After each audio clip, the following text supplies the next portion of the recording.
تمام. طيب تعالى النهارده نتكلم مثلا عن ادمان الاكل. انت جيت كده في العجز كله. من دوائر العجز اللي اتكلمنا أيوة. عنها. طيب ادمان الاكل طيب بيعمل سمنه. السمنه دي ممكن تجيب سكر، ممكن تجيب امراض تانية في القلب، ممكن تجيب ارتفاع في الكوليسترول، حاجات كتير. تمام.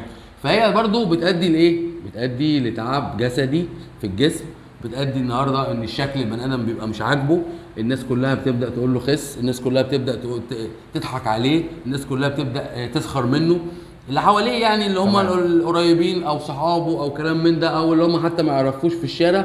فبيبدا بيبقى عنده اكتئاب، بيبدا النهارده مش عارف يوقف الاكل دوت، بيبدا النهارده يحصل له نفس. تعال نقيسها برضو بالمخدرات تاني. هنلاقيه برضو بيعمل نفس الشكل. هو برضو المخدر ايه؟ اعراض انسحاب جسديه ونفسيه ونفسيه لما بيبعد عنه. فبرضو الاكل النهارده ادمان.